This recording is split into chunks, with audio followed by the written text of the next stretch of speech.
Okay, I'd like to welcome people to our weekly meeting here of LaRouche PAC and the Schiller Institute.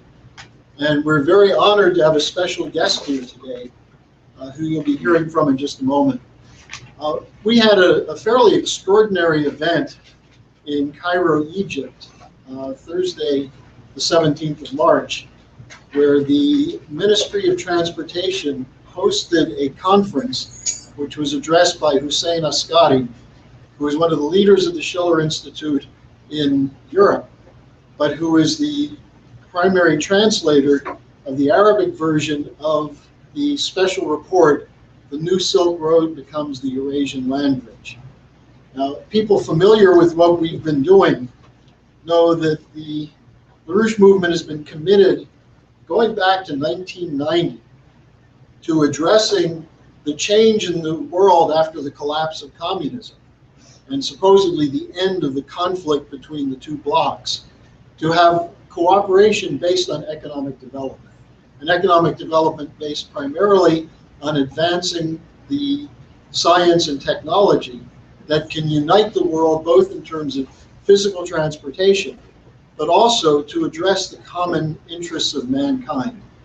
That's been our focus. Now, unfortunately, we've got a problem, which is that we ended one phase of colonial world with the end of World War II. Another phase was the dispute between the two empires, East and West. And now we're in a situation where we still have the existence of an empire, a largely London, Wall Street-centered financial empire, which is continuing the old geopolitical games. Now, it's very exciting to see that much of the world is rejecting those kinds of imperial games. The establishment of the BRICS, the Brazil, Russia, India, China, South Africa movement for finance and development is one example of that. The Chinese one road, one belt policy is another example.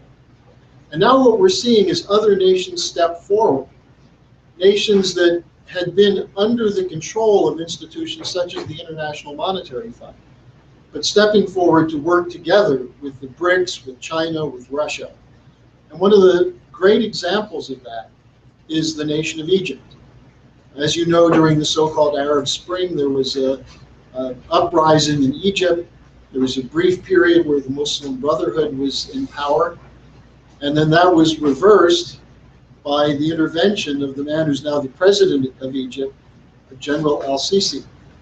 And what he's done, and I'll let his spokesman tell you a little bit about that, but what he's done is he's put Egypt on an independent course towards economic development, in some ways reminiscent of the non-aligned movement that was the pathway that President Nasser had taken, with the idea of Egypt as a key nation in a bridge between Asia and Africa.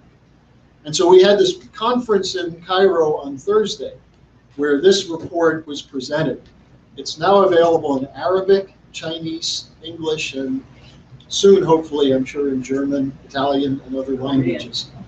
Now, I've gotten to know people at the Consulate of Egypt in Houston and have found great supporters of these kinds of ideas. In fact, people who are changing their nation with the idea of economic progress for the future, for the youth. And so, I tell you, I'm very honored that we have with us today the Vice Consul from the Government of Egypt's office here in Houston, Bassem Abdelhadi.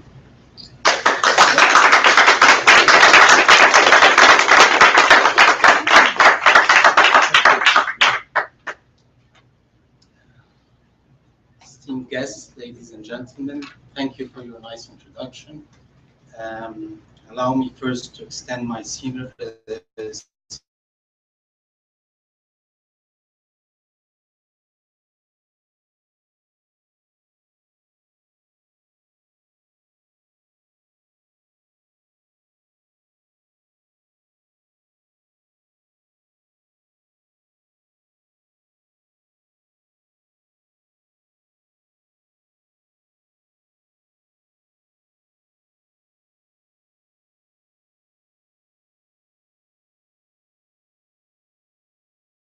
some of the plans and initiatives in collaboration with other nations, specifically in the Asian region. We have undertaken some great breakthroughs during the past 2 years, and I'll try to elaborate a bit on these achievements and how we were able to get through the challenges that we're facing. We are currently also facing a bit of challenges in collecting money for undergoing great projects, but we've found the solutions within the Egyptian people. They are financing most of the projects now that are being undertaken in Egypt. We've faced a new challenge also in the availability of foreign currency in Egypt because, as you know, tourism has been affected to some extent in our country, but we were able also to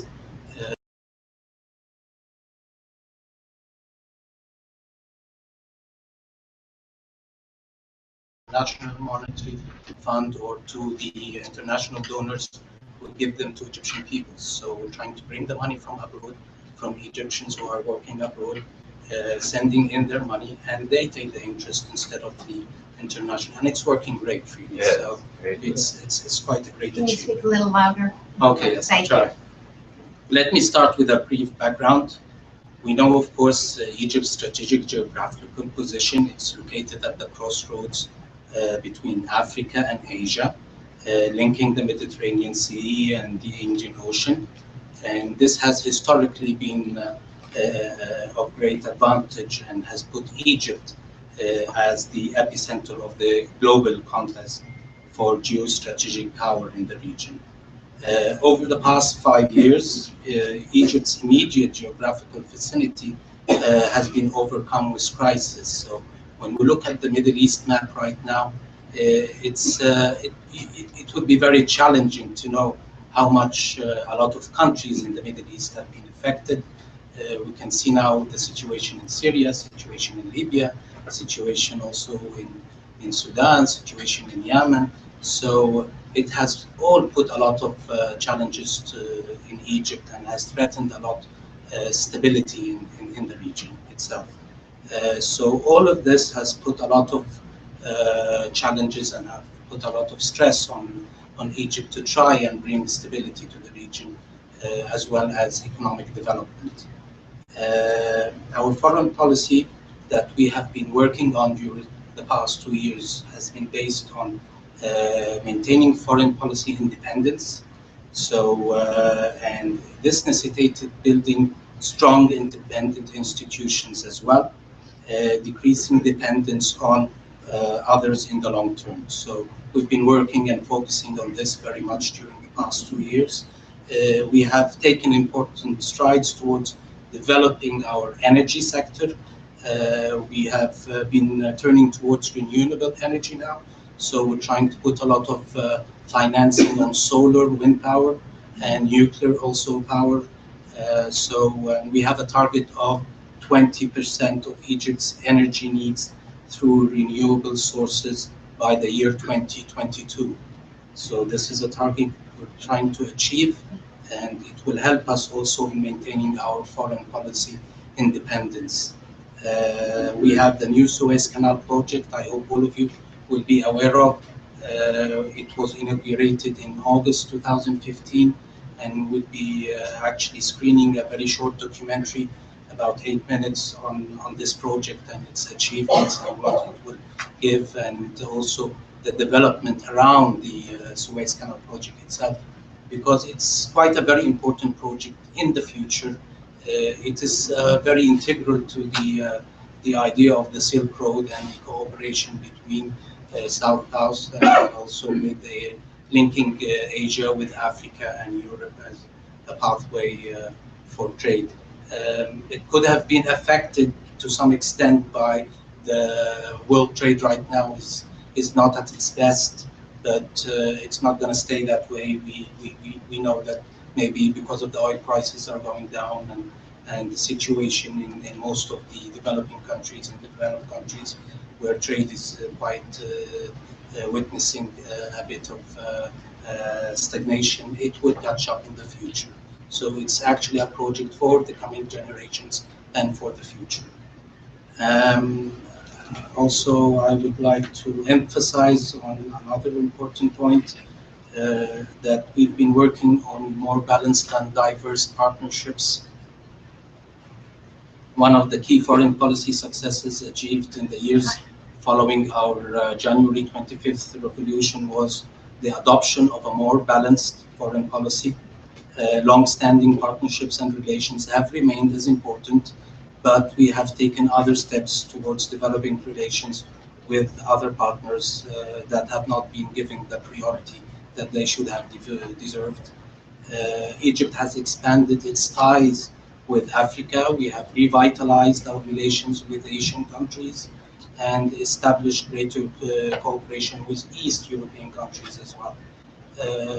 We have continued to develop and expand our horizon, and this has been conducted through several forums and presidential visits as well.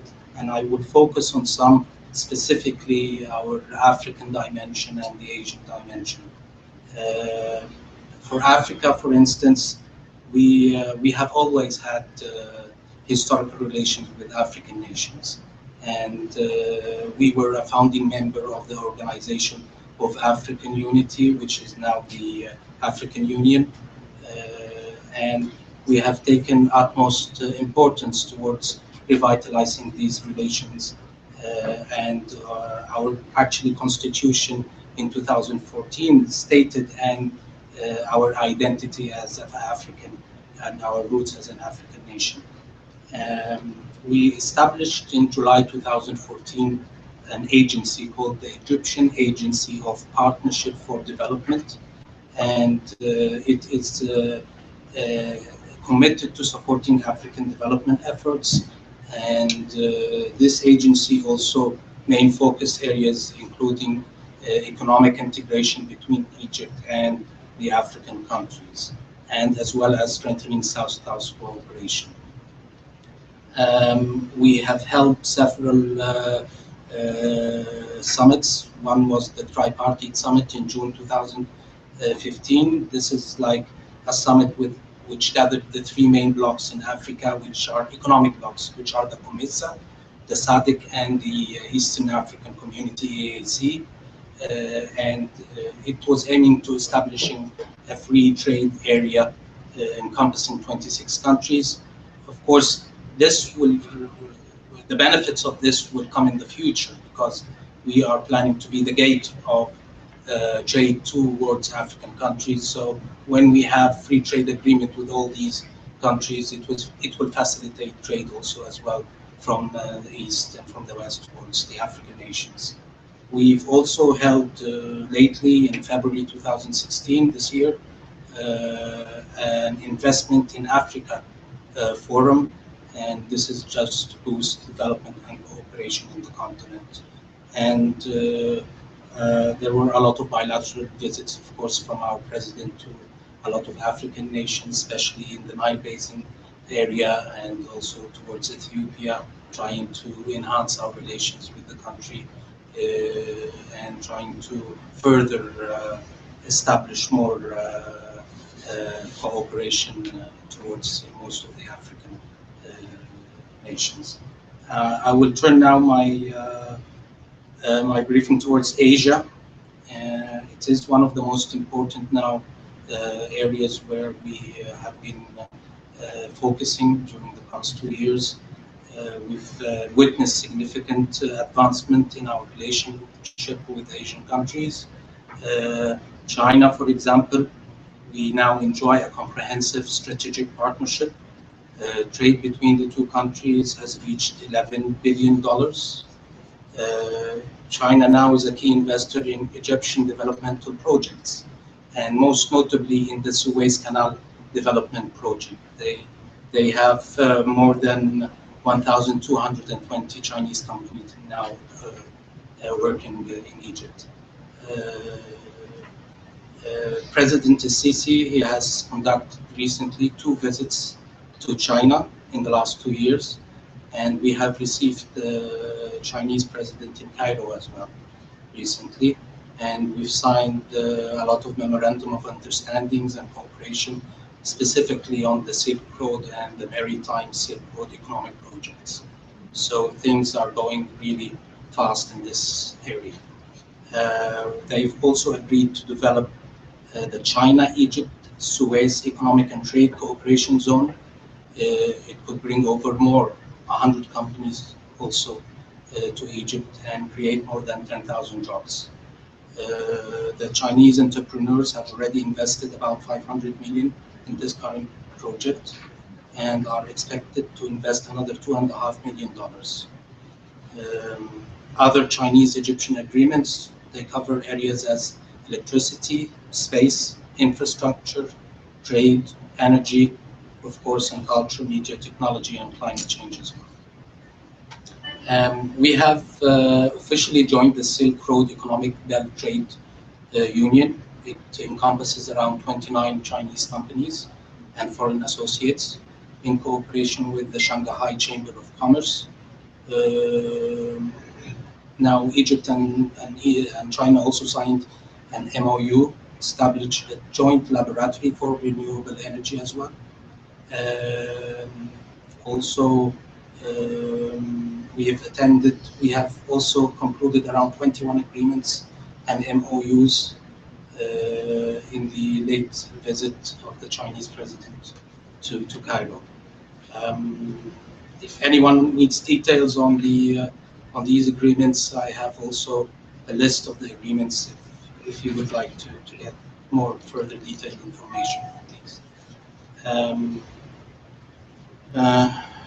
Also, after the signing ceremony, the Egyptian and Chinese presidents, they unveiled a plan to launch a second phase of a second industrial zone in the Suez Canal.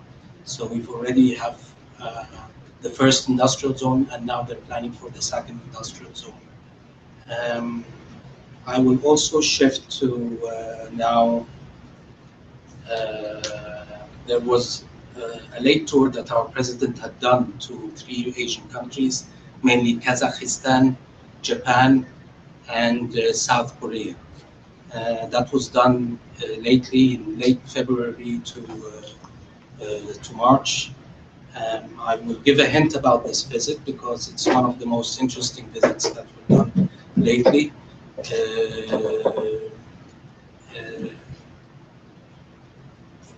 He met in the visit to Kazakhstan. Our president met with the Kazakh president, and they focused mainly on cooperation in trade, economic, agriculture, pharmaceutical, as well as infrastructure, transportation, logistics. For the visit to Japan, there were about 15 memorandum of understanding were signed between the Egyptian and the Japanese counterparts, and they were mainly focused on power generation, natural gas explorations, water treatment, investment, IT, and establishing a special economic zone in Suez Canal for the Japanese companies as well. As for the visit in South Korea, they had this visit was one of the most important visits because we didn't have an Egyptian president who had lately visited South Korea for 17 years. So it was the first presidential visit since 17 years. So it had a great importance to the South Korean counterparts, and the 17 agreements were signed in March during that visit. So very recent. And most of the agreements were also on the economic aspects, whether transport sector, electricity, energy. Also a joint university for technology will be established, and the development of the Alexandria port. This is mainly the latest that has been done by our president in the region. So you will notice that we have really focused on our Asian counterparts in the past, and we are looking forward towards enhancing more also with the BRICS, and it's one of the objectives also within the Egyptian foreign policy is to focus on this as well. I would like also, before I conclude, to reflect on a few issues that we have been given great importance during the past period. As I know that most of you will be aware that we are now we have an unpermanent seat in the UN Security Council. So we've been given wide support from the General Assembly, and this is one of the main achievements that we are very happy and pleased about.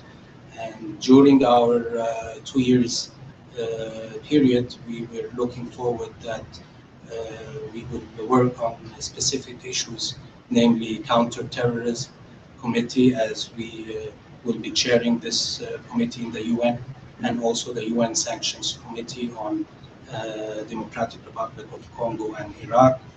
And we will also be following the issues concerning Syria, Libya, Yemen, and also we will carry the burden of also all the African challenges and the African stage challenges during the coming 2-year period, and we'll try to represent the African worries in front of the UN as much as we can. We have challenges in combating international terrorism in Egypt. We have faced a lot of challenges, especially in the Sinai area. So we are trying as much as possible also to bring about the world leaders to the challenges in the Middle East in confronting terrorists, especially in the Libyan state and in the Syrian state. So we hope we will be able to achieve on this level some improvements and some advancement. On the internal political scene, we're very proud that we were able to complete our final phase of the political roadmap. We have now a parliament in place, and it had been inaugurated the 10th of January 2016, where 44 political parties have participated in these elections, and 19 parties are represented right now in the Egyptian parliament. So this is something we are very proud of. And in closing, I would like to emphasize that this is just the beginning of our journey to a new Egypt.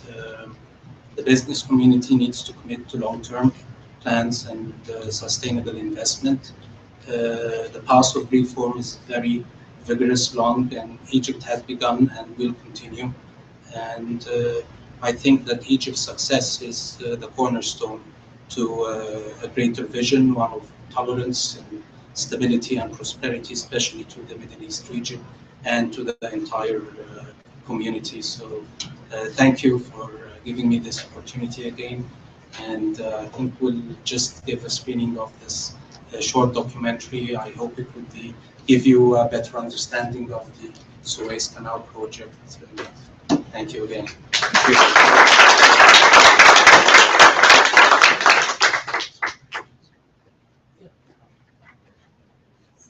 While Ian's setting this up, we'll have some time for questions for Consul after the video.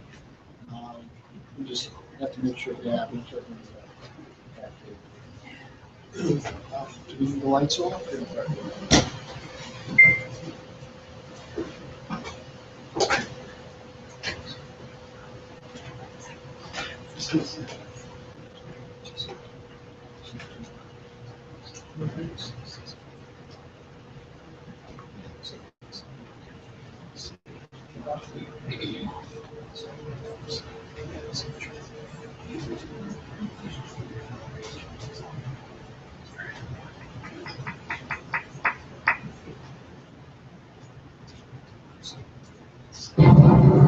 For over 150 years, the Suez Canal has been the lifeblood of Egypt's economy.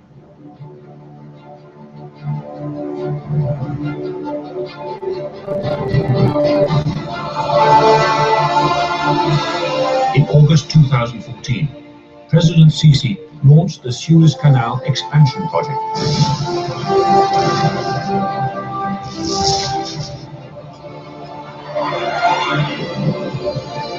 A mega development to construct a new 72-kilometer-long canal which will allow for two-way traffic.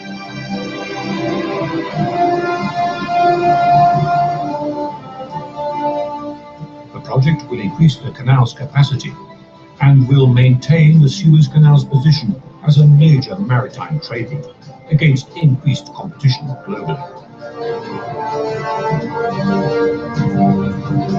This audacious project is on schedule for completion and has been entirely funded by the Egyptian people. Over 64 billion Egyptian pounds were raised through investment certificates, a true testament to the country's resilience and its willingness to invest in its future. The new Suez Canal will provide the springboard for a major economic transformation that will begin with the development of the Suez Canal zone.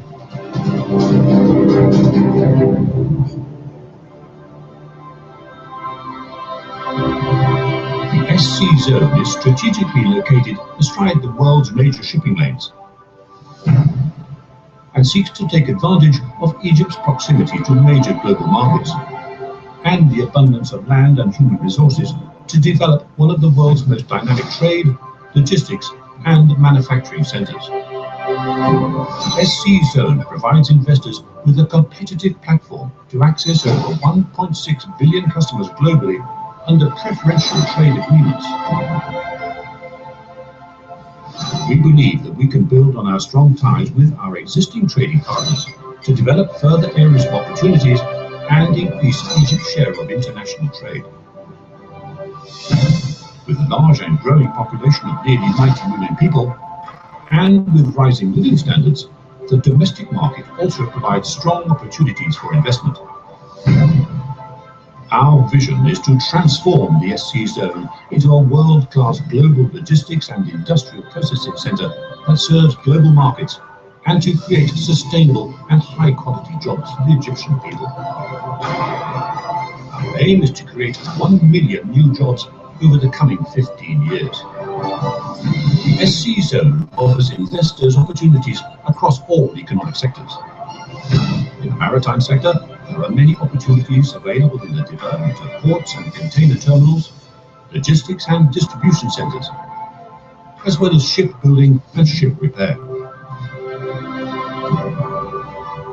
The outlook for the manufacturing sector is equally promising, with opportunities in a wide range of industries such as pharmaceuticals, food processing, automotive, textiles, and consumer electronics. With a fast-flowing ICT industry in Egypt, the SC Zone is the right place for new businesses and initiatives to grow and utilize the Egyptian talent pool. The SC Zone is also well placed for the development of renewable and clean energy projects. To achieve our vision, the SC Zone will create a new investor-friendly environment which will be a blueprint for future development nationally. Investors will benefit from a true one-stop shop with highly efficient and streamlined procedures to ensure smooth business operations. In developing our regional strategy, we have considered the main development nodes along the Suez Canal. These are linked to Cairo via a series of expressways. A new expressway and road and rail tunnels will also provide access to East Port Said, with international links provided by Cairo Airport and potentially Port Said Airport. Within the SC Zone, a number of existing large-scale industrial sites can form a basis for future development, such as 10th of Ramadan Industrial City and the proposed new administrative centre. Primary development centres lie along the Suez Canal corridor. In the south, the industrial complex at Ain Sukhna will build on the existing economic zone and port. In the north, East Port Said Port will grow as a global transshipment hub, supported by a large new logistics and industrial area. Links to the interior will be enhanced with the extension of the inland ring road to Ain Sukhna and to a major new dry port near 10th of Ramadan, as well as by rail to East Port Said. Cross-canal connections are also under construction to open up the Sinai region. Over the coming 15 years, 3 major economic nodes will have evolved, linked to Cairo and each other by high-quality transport infrastructure. In the longer run, the development emphasis will shift to east of the canal and along the inland ring road.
The SC zone is not only about investment and jobs.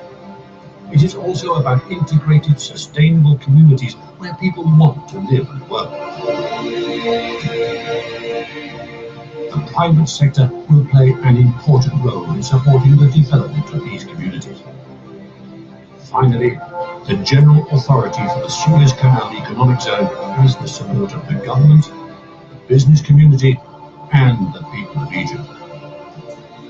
We are looking for partners to join us. We have listened to stakeholders from all parts of Egyptian society and the international community, and believe we have created a framework in which all parties can participate meaningfully in ushering in a new and prosperous future for Egypt.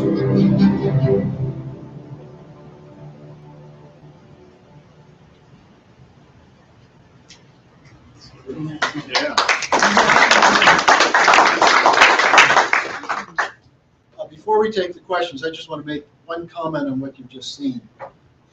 This is the exciting opening of what Mrs. LaRouche has called a new paradigm.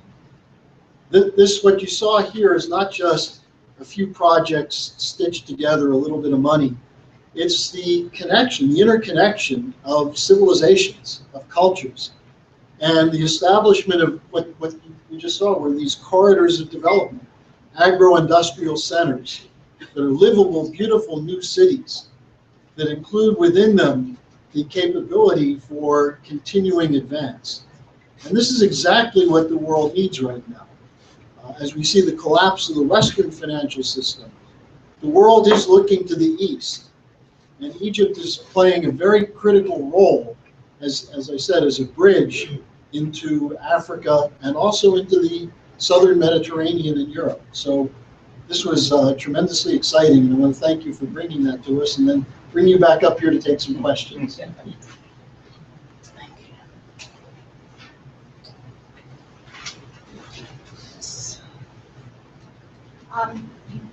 Could you say something about, I mean, I know these projects have been going on now for a couple of years, but could you say something about how the situation is for the younger people, you know, those who are going to college, university, and the employment situation and the changes that are coming about?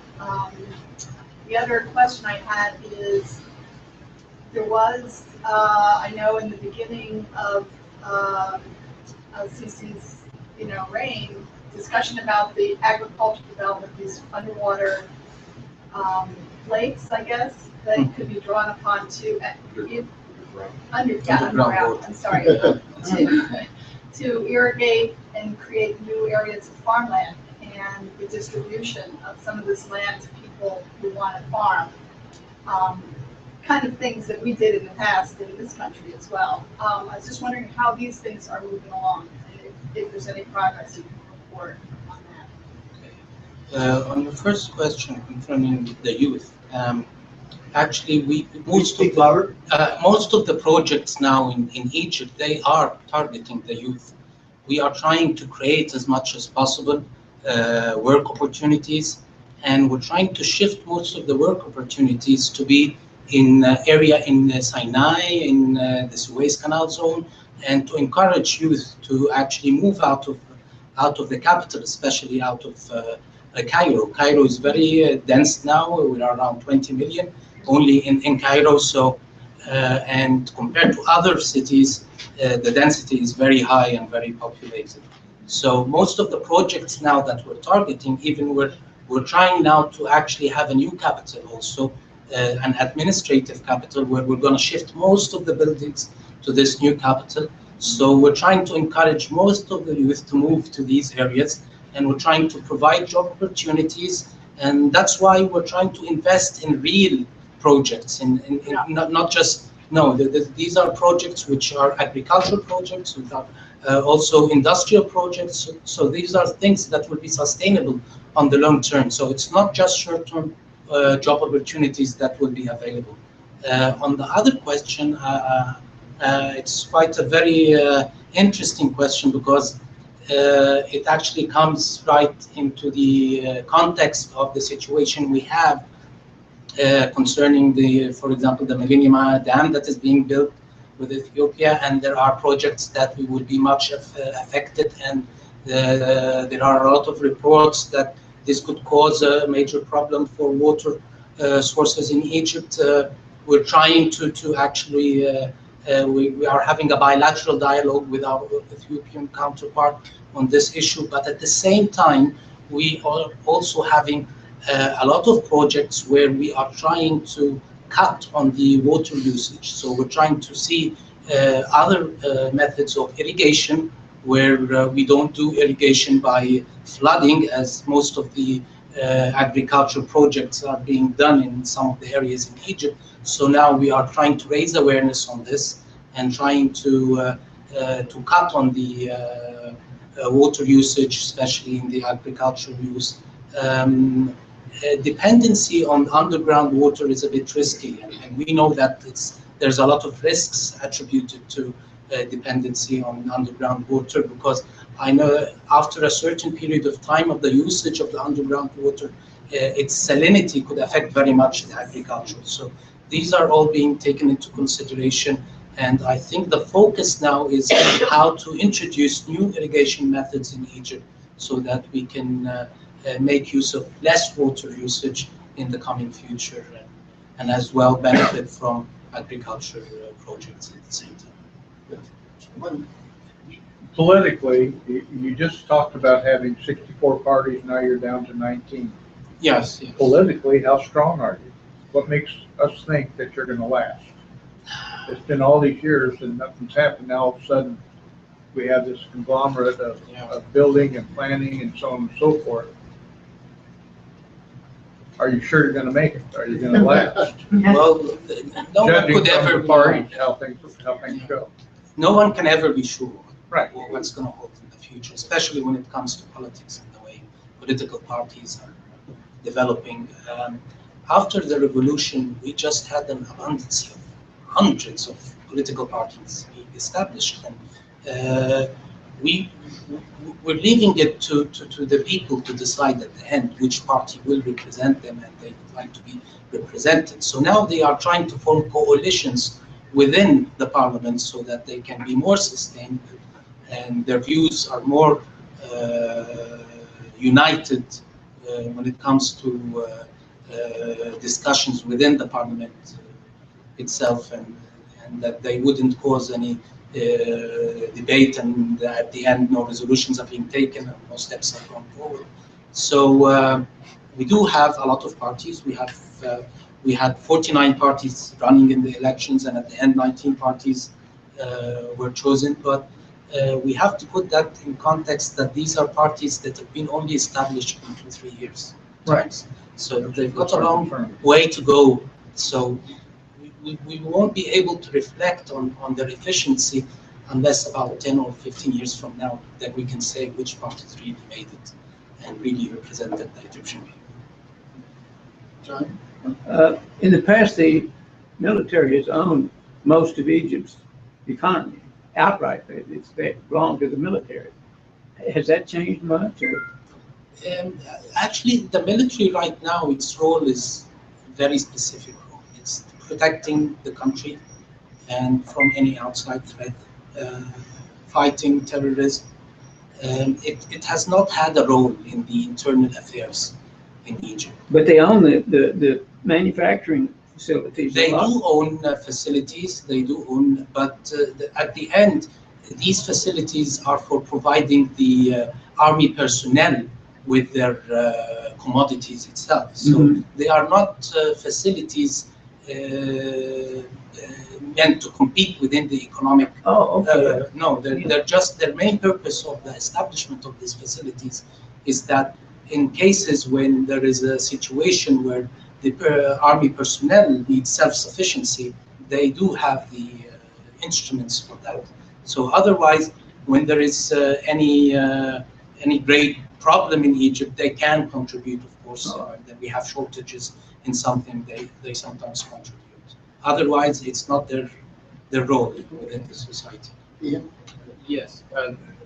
From the time of the last 15, almost now 16 years, the countries from Libya all the way through Afghanistan have become an area of almost chaos, and many of these countries seem to have in some form of disintegration.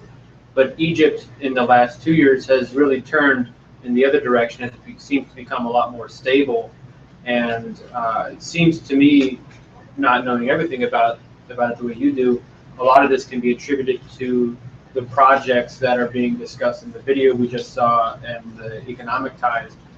And I was wondering if you could comment more on how you think this will be able to be spread beyond just Egypt, so through the relationships you have with these other countries, especially Libya and Syria, and how you think that these projects could help the fight against terrorism, as well as just the extreme and desperation that the average person is facing, who may not actually be involved in radicalized groups.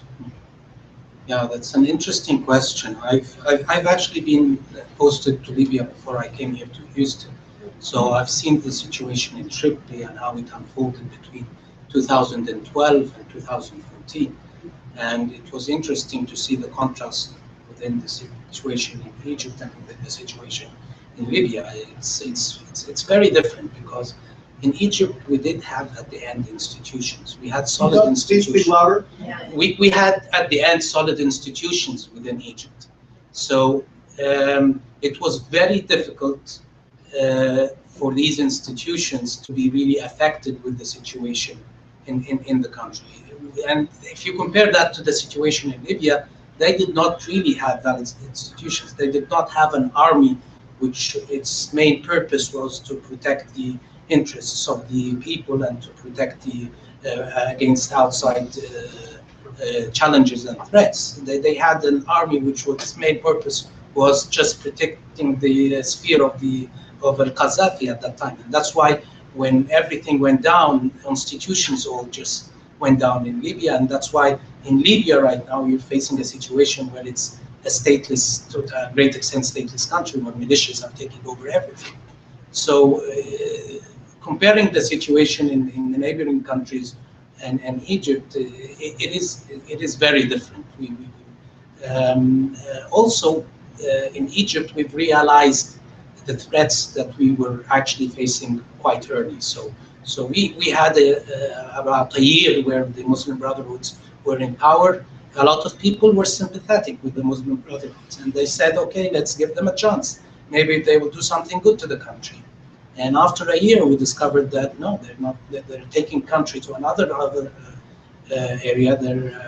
They're actually trying to dismantle the institutions within the country itself, and they're just governing for the sake of Muslim Brotherhood, something they believe in as international. They don't believe in a country as in Egypt.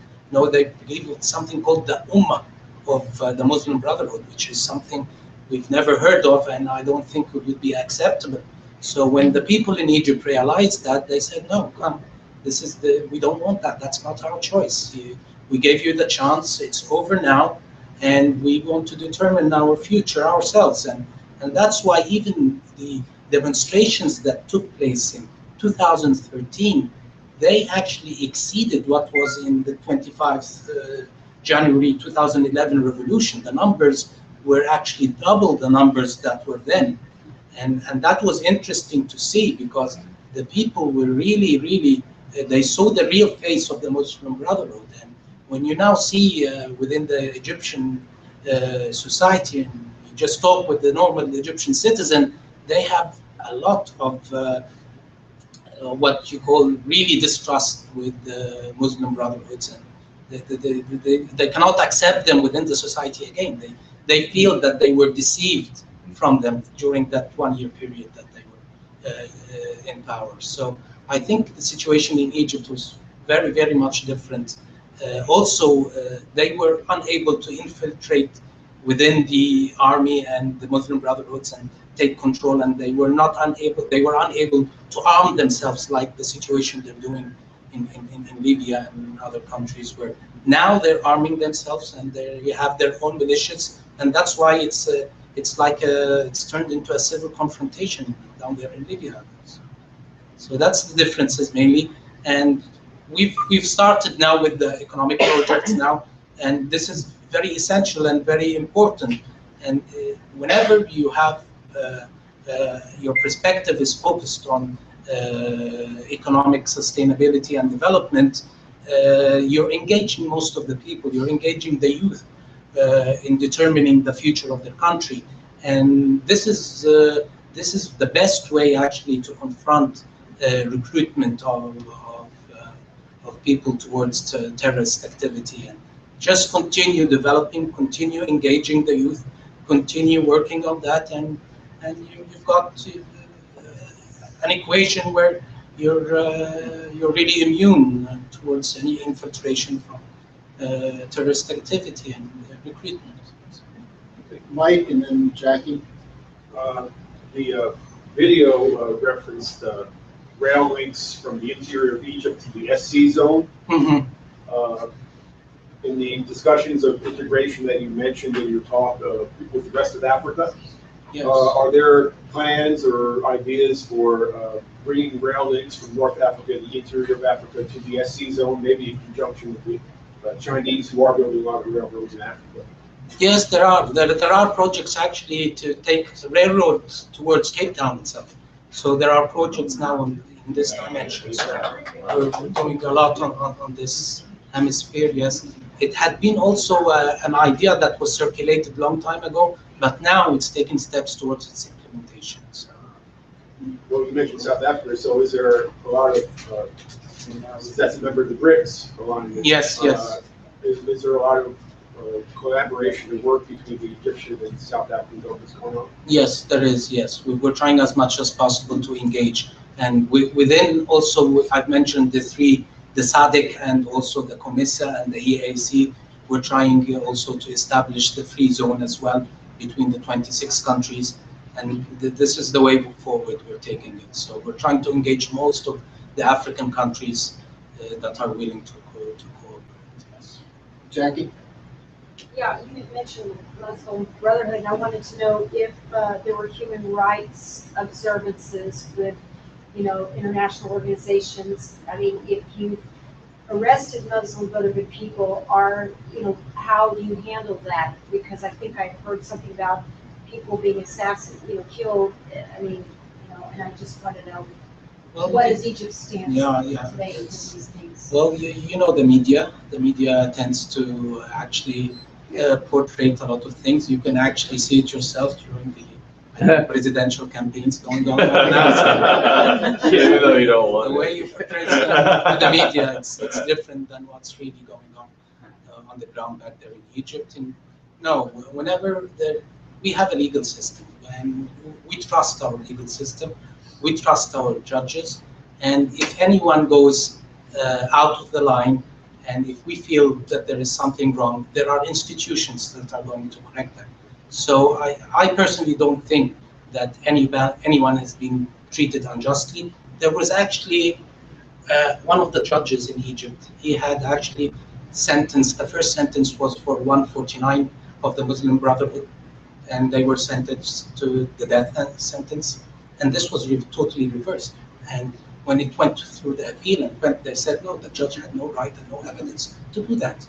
And it wasn't implemented. So there is a system within our legal system that will give everyone his right. And even if a judge has been taken any sentence prejudgment on the Muslim Brotherhood, he will be under a lot of criticism. He's not going to survive it. Yeah. So and this is thanks to the January 2011 revolution. People are standing up towards their rights.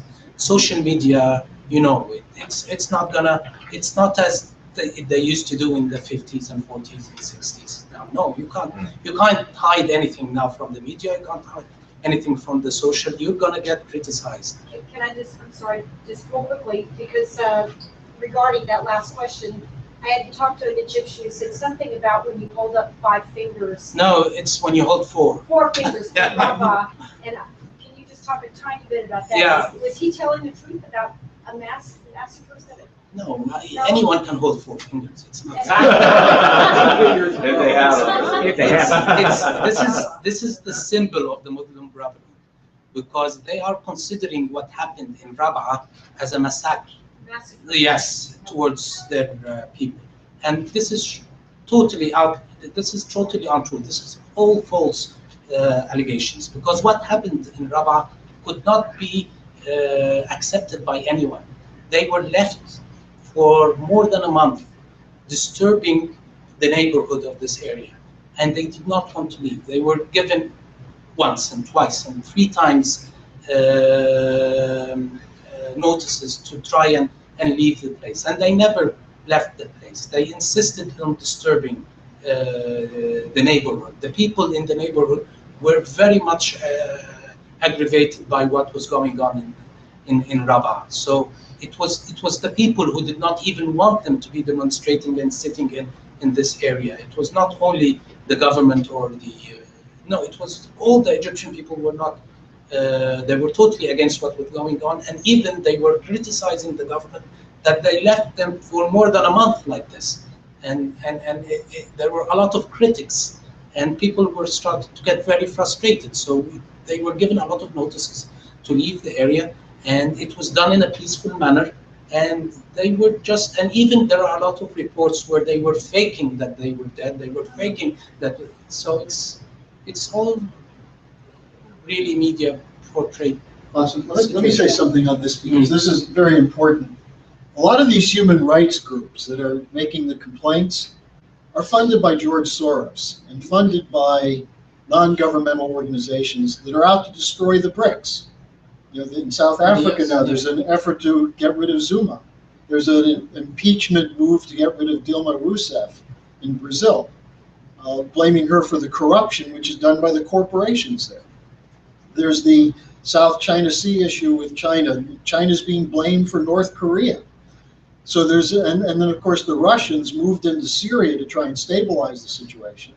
And the Western media is attacking Russia as an aggressor, when we have been sitting there for years watching the Saudis and the Turks and others pump guns and money to terrorist organizations.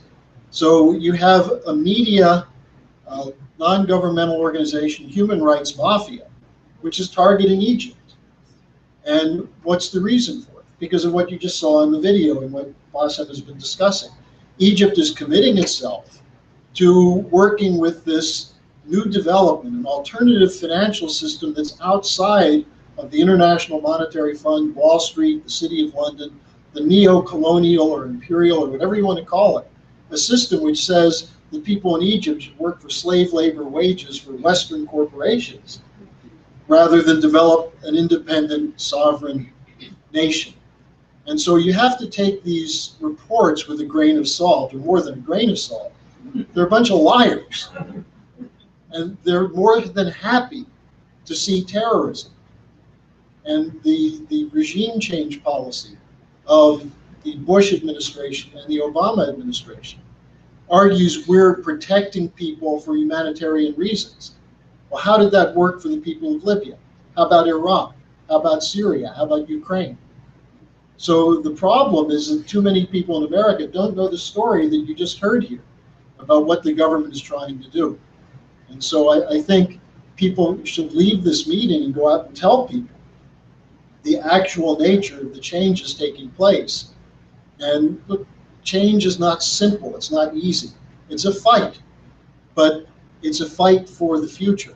And I think we really should be thankful that this is happening in a country like Egypt, which is the cradle of civilization. One of the other points you made about Egypt before is that you should realize there aren't very many real nations or civilizations in that part of the world, but Egypt is a civilization. Institutions have been shaped over thousands of years. Yeah, Joe. Well, on that, I heard of a project that got started under President Mubarak to bring back the Grand Library at Alexandria, because Alexandria was once a beautiful hub of knowledge, of astronomy, and of course, was it burned down by the Romans? Or? Yeah, that was a long time ago, yeah. But you don't forget. Yeah. There was a project to kind of bring it back. Is that still alive? The Alexandria Library project? You should look it up on the internet now. It's a great place. It's a great place right now, the Alexandria. It's one of the most interesting places that if you will visit Alexandria, it's a must go there. So now the project has been finalized about more than 5 years ago. Yeah, it was during the Mubarak era, and it's a great building now. I wish I had pictures of it, recent pictures. Maybe next time. Keisha? I'll get you next. Yeah, hi. Well, thank you very much for being here. This presentation has been quite inspiring. So there is a lot of discussion right now in terms of the excitement around China and their space program, and particularly what they're doing and going to investigate the far side of the moon. And I know you just talked about the fact that you are working very closely right now with China, Russia, as a part of the BRICS nations. I also just noticed that there is a very highly developing space program in Egypt around the Sat-1, Sat-2, and then also the Egyptian space program. How do you see the inspiration from what China is doing, the collaboration with China, and their taking off of their space program as an inspiration and a continuation of the Egyptian space program, and the space program as a inspiration for, you know, the continued development of these projects that you just mentioned? Yes, because actually I think we did sign an agreement in one of the, we signed a memorandum of understanding to establish a joint laboratory for renewable energy. And there was another agreement that was the cooperation agreement between China National Space Administration and the National Authority for Remote Sensing and Space Sciences in Egypt. So we are now within the process of cooperation with our Chinese counterparts on this, in this field. How important do you see this? Well, I think it would be of importance, but I don't think, frankly speaking, that it would be on the very high priority of importance right now. I think the challenges that we are facing will put it in a much like medium importance at the time being. I think that have more economic cooperation at first, when things stable down, and then we can reap the fortunes of what we're doing right now, then we will be able to finance. Because if you're going to talk to the Egyptian people about space projects in the time being, I don't think it would actually pass down the aisle, especially if they're still waiting to see more economic prosperity. So. Okay, yeah. When I look at Egypt, when I study Egypt, one of the big things I look for is, gets my attention, is the Nile River. Yes. What is one of the developments where the plans, future plans on the Nile River? And I asked this because one time I was in the masjid and a man came to speak, and one of the things they said they have to get the money is they have to tell people about who's helping them, and it's about how good the British are. They have to go come tell us that. Yeah, and I tried to tell him about LaRouche, and he said, well, they just came there and they didn't do much, and they just flushed out. But I seen one picture there, how the Nile River just wow. And is it is even aware of the potential in the power of the Nile River? Yes, They're in denial. Yeah. Well, It's always been, we've always had the same in Egypt. It's the source of life in Egypt, the Nile River. We've got also another saying, which is very important. Whenever you visit Egypt, if you drink from the Nile, you're going to come back. So make sure always, we always tell our tourists, make sure you drink from the Nile River. So make sure that they come back again. So it gives you the importance of what the Nile River is to the Egyptian people. But when we're talking about the Nile River, we have to talk within the context that it's not Egypt's Nile. We have 9 other countries which are actually sharing the Nile with us. So there is a Nile Basin Initiative where we try to coordinate our efforts in the usage of the Nile. So we're trying now to do joint projects together, and that's the talks that are being taken with the Ethiopian counterpart, because at a time they tried to actually, and that was during the Muslim Brotherhood era, they tried actually to build the dam without cooperation with Egypt, and they took opportunity of the situation in Egypt so that they can build the dam, and it will affect our water, and it will affect most of our sources. And once the dam is built, there were reports that it would be actually very dangerous also if this dam eroded. So there were reports that even Sudan would totally flood as a country. So, and also the environmental impact. There are reports that are saying the environmental impact were very disastrous. So we were telling the Ethiopians, come on, stop, wait for the international experts to do their studies, tell us what are the effects of this, and then we can cooperate together. And these are the talks we are actually holding now with the Nile Basin Initiative. So when it comes to any projects with the Nile, it always has to be done within the Nile Basin Initiative. So it's not something that we... There'd be new technology probably. Yeah, exactly. And we try as much as possible to coordinate that when we're establishing new dams, that is it for irrigation agriculture purposes or is it for power generation? And from there we put our discussions that maybe we can invest, we can help within this, and at the same time the projects are joint between us, and so the turnouts are for all the countries as a whole, not just... I'll look at logistics first. Exactly, yeah. Bassem, can you take a couple more questions? Yeah, sure. Let me get from people who didn't ask. Israel, did you have your hand up? Yeah, I just was wondering if there are any initiatives for greening the desert in Egypt and in Africa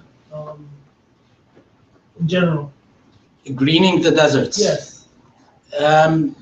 Mainly we choose parts of in the deserts where we have a lot of, for example, underground water that could help.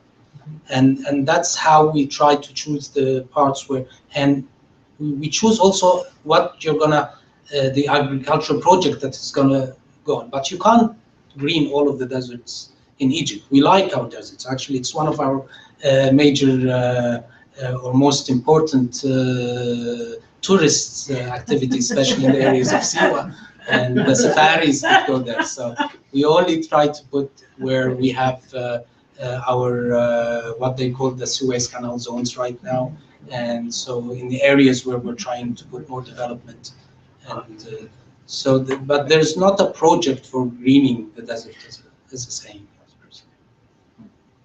So Pete, take questions. Yeah, I had two questions. One is, from the standpoint of what I saw in terms of the development of the Sinai, there's going to be a lot of need for fresh water there.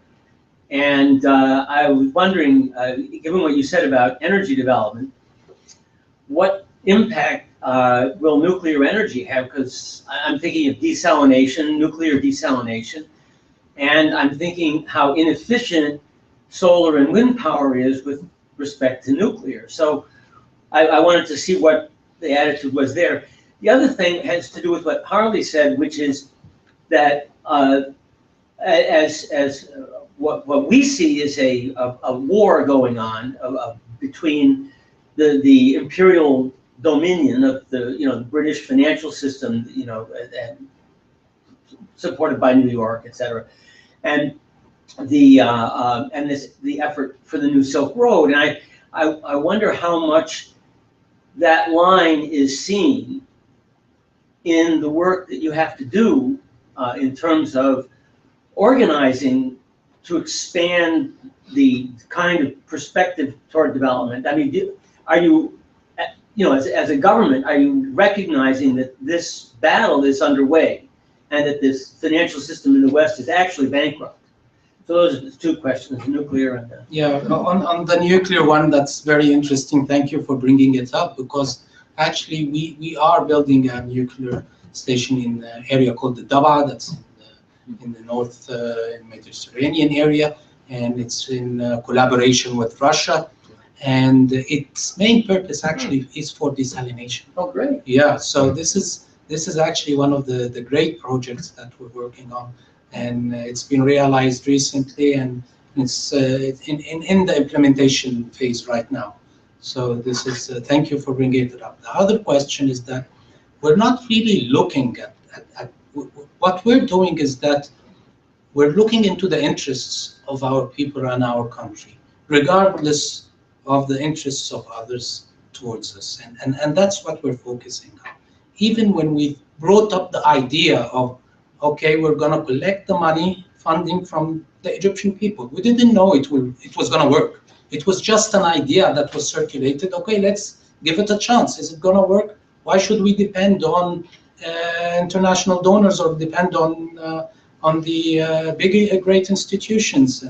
And we have to stay in line, as they always do when you ever take any loan. So what happened is that it did work, and it worked perfectly, and even people wanted to put in more money, but we couldn't take in more money. That's enough. So, and now we're doing the same thing with the foreign currency, because we have been affected, and unfortunately, by tourism, and it's because of the media. The media is portraying the situation in Egypt as a disaster, and it's not.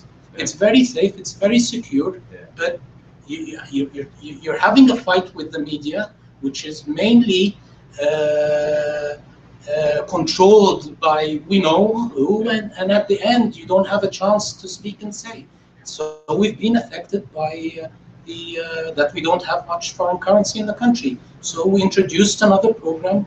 Okay, we're not gonna also lend, no, we're gonna let the people lend us money. The Egyptians are working abroad, and we're gonna give them 3.5% interest for those who are gonna buy certificates for 1 year, and we're gonna give them interest 4.5% for 3 years and 5.5% for 5 years.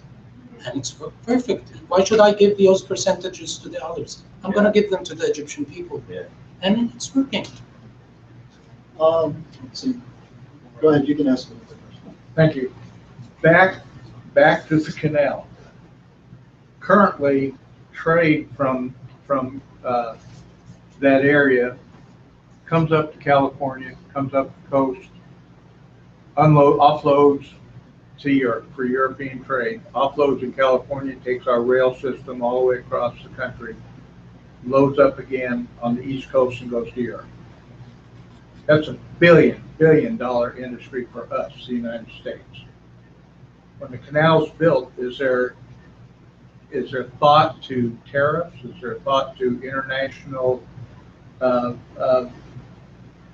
operations, international boards that deal with the canal and set tariffs and think about things like that? I certainly don't want to think that we're going to lose billions of dollars because you're building a bigger canal. No, we're actually it's already been built, so it's already been. Well, I understand. Yeah, we're stuck, but and what it's been done. The purpose of this new extension actually in the canal is that instead of it being, there is a certain partition where the ships go only in one route. So the ships that are coming from the other route have to wait until these pass and then the others pass by. So what we actually did is that we just gave another route similar, so ships are running this way and ships are running this way. So the time that it's taking for ships to cross the canal is much less than it used to in the past. So that's mainly what we've been doing with the expansion of the Suez Canal.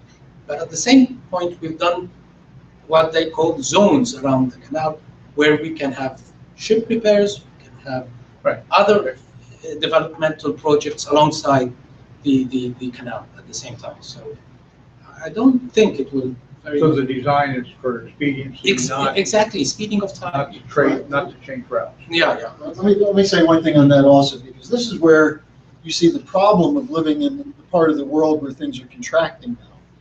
The idea of competing for a bigger piece of a shrinking pie is not what the Egyptians are thinking about. They're thinking about how do we take care of 90 million people and participate in a growing world economy. Since the Western economies are now nearly 0% growth, we attack China. We say China's economy is slowing. They're still almost 7% this year. There's a growth, a tremendous growth, and it's going to be more toward the east. Now that's why in our report we talk about things like the Bering Strait Tunnel. You know, if you want to talk about moving goods from California, instead of the slow railroad system we have in the United States, suppose we had high-speed rail connections up through the Bering Strait into Siberia, into Mongolia, into China, then the Silk Road connections there. So this is really the way that we can change that. I understand, but that rail system, that slow-moving rail system, is quite an economic footprint on us, on the United States. But that's why we need a high-speed rail system in the United States. You know, China has 20,000 kilometers of high-speed rail either already done or almost done. We have 0. Right. Now, why is that the case? That's what I mean when I say we're seeing a collapse here and a potential for change. And what's happening in Egypt should be something that excites the American people to say, well, you know, Egypt can do it. What about us? And we have this report on the U.S. side of what the infrastructure. The U.S. joins the new Silk Road, a Hamiltonian vision for an economic renaissance. This is what we have to fight for here, because doing this here is bringing us into participation with what you're describing for Asia and Egypt. So we have copies of this. If people don't have it, you can pick it up on the way out. You should be reading it, studying it. We also have this report. This is a $58 report. It may be cheaper when it comes out in Arabic, but if you don't read Arabic, it won't help you. But this is a report people should be studying. The ideas that Bassem had presented, this is for all mankind, this kind of development project. But we've got to fight for it in the United States. And I think this is really the point of this meeting. I think, Craig, you've had your hand up the whole time, so you can go ahead and ask your question, and then we'll go ahead and This is not about the Egyptian government, so this may not be a question you're prepared to answer, but we just learned in the last few days that the Imam of the Grand Mosque of Cairo, the Al-Azhar University. Al-Azhar University Mosque, Al-Taib is his name, I think, is now touring Europe and promoting a peace between, he represents Sunni Islam and Christianity, which we in our movement are very connected to, and it has really disturbed me over the last, personally, seeing that, you know, just in Houston, hearing the response of people to this continuing, you know, the ISIS terrorism, the beheadings, everything, because you have a revulsion against Islam, which I think is an extreme danger to civilization. So I was very happy to hear that this leader, this recognized leader of Islam, who is not connected to the extremists, is touring and promoting this. Can you say more about this? He's from Egypt, that doesn't mean he's connected with the government, I know, but can you say more about that? Yes, I can. Actually, Al-Azhar has always had a very important role in giving a moderate image of our religion and trying to combat extremist views. And they have now something called Al-Marsad. Marsad, it's like an observation website where it tries to confront most of the ideology coming out of ISIS. So it actually combats this ideology with real Islamic teachings. And it's in 7 languages, so you'll find it in most of the languages. And this is all done by an initiative from Al-Azhar al-Sharif. And we're trying also as much as possible through Al-Imam. He's a very well-known scholar, and he's actually, I've seen what he's in Berlin. He had a very interesting actually dialogue. I know they asked him about why in Islam is it allowed for the Muslim to marry a Christian lady, but on the other side, a Muslim lady is not allowed to marry a Christian. And when you actually listen to his interpretation to this, it's very interesting. I would advise most of the people to actually browse the internet and listen to his interpretations. He's a very moderate scholar, and we're hoping through his efforts we will be able to actually combat this kind of ideology which is affecting the image of Islam as a whole, because Islam has always been a religion which is promoting peace and understanding. So it really hurts us as Muslims to see how such groups are portraying our religion and giving misconceptions on the essence of this peaceful religion. So. I think that's a good place to stop. Awesome, thank you so much.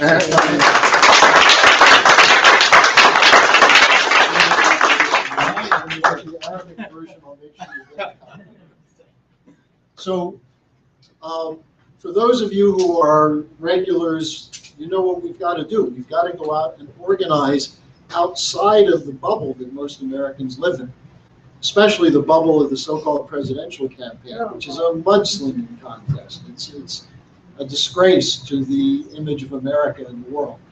For those of you who are new, we have literature here. Buy some literature, take some to distribute, bring people into this fight. Because what you've heard today is what we've been fighting for the last 2.5 decades. This idea of the Eurasian land bridge is what Mr. LaRouche and Mrs. LaRouche came up with when the wall came down in Berlin and the Soviet Empire collapsed. The idea that we could reflect and act on the common interests of mankind. And this means we have to break the power of the geopolitical doctrines that pit people against each other using religion and using ethnicity and using tribal differences.